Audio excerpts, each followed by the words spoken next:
Hi guys, maggulay tayo ng alokbati guys. At kalabasa. Alokbati, kalabasa. Ayan guys, oh, ang dami oh. Yan. Ito pa guys, oh. Kita nito guys. Meron pa tayong mga, ayan oh, okra. Ayan oh, okra. Haluan natin ng sili. Sili. Pag hindi pa siya umanghang, ito. O, diba? Ayan.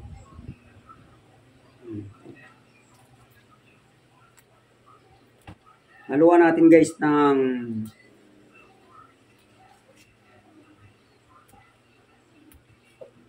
anong masarap dito yung halo guys? Ito.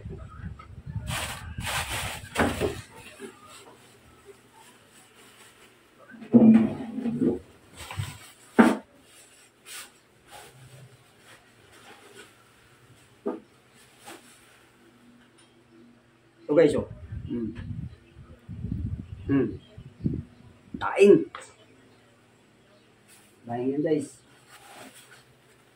Kapag hindi yan pwede guys, pwede na ito.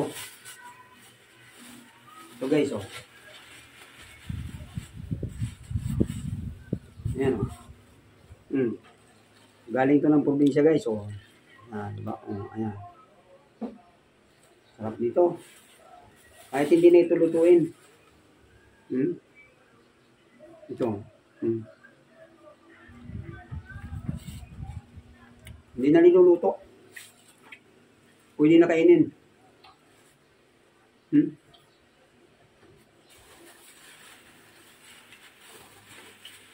Mamaya na to. Pwede rin ito. Kahit ano lang may halo. Dilis. Pwede rin ito kainin. Tuyong-tuyo na ito guys.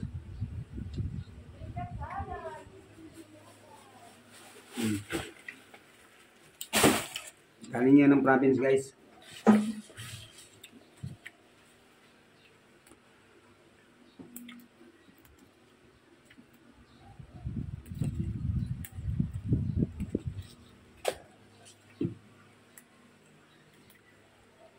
Mayroong mga mayayaman din ito, hindi ito baka ayaw nila itong ganito. Pero sa mga ating mga mahihirap lang, masarap na ito. Lalo na kung may gata, guys. Yan. Gulayin dito lahat guys. Oh. Kami.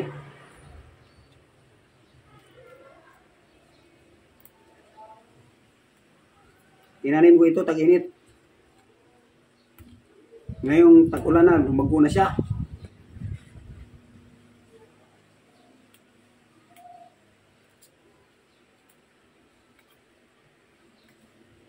Maganda pa sana pagtanim to guys, oh, kaso wala nang mataniman.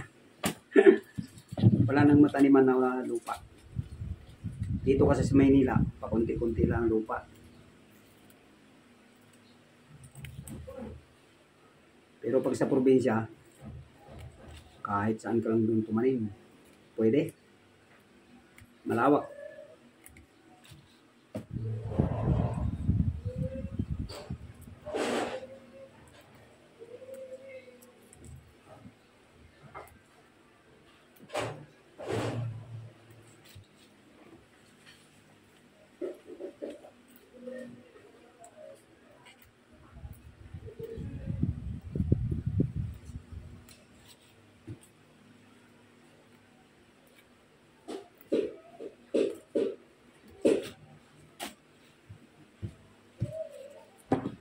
Haluan ko ng okra, kalabasa, okra, saka taing, hindi kaya yung hipon.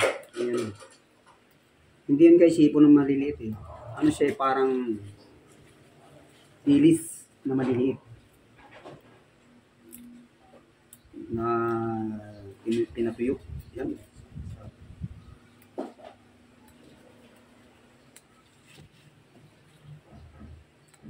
Sino ba kumakain ng ganito?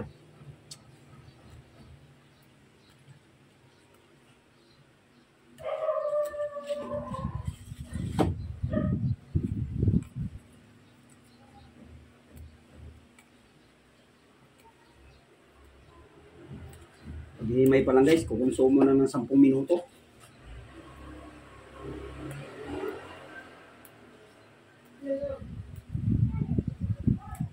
Lalo na yung kalabasa guys, lagkitan. Lagkitan yan. Pero yan, hindi ko natanim yung kalabasa na yan.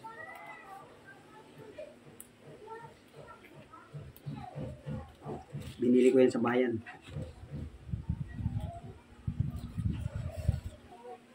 Yung kalabasa, pampalinaw ng mata. Ito, hindi ko alam kung anong sustansya nito eh. Alokbate. Madulas kasi guys pag alokbate.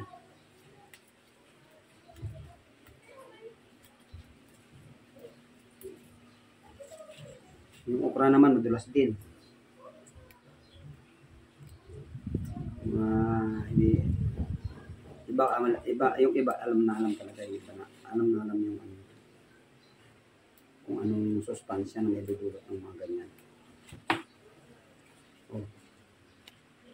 Guys, tapos ko na. Ito na siya oh.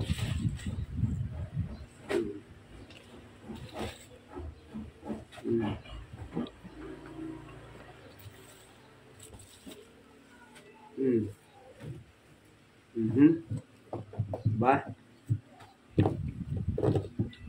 Naman, iiwain natin ito. Kaso ang haba na ng oras guys.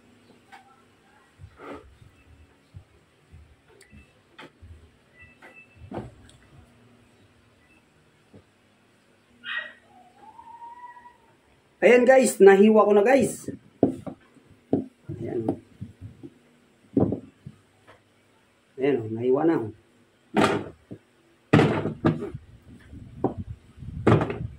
Sarap ng gulay na to guys.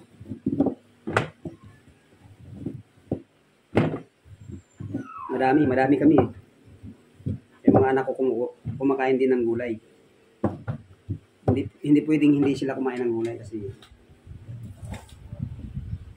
malaking kawalan sa katawan natin, hindi tayo kakain ng gulay. Diba? Gulay. Ika nga ay pangpahaba ng buhay. Ayan, o. Diba? O, plus ito. O, hanggang dito na lang guys. Thank you for watching.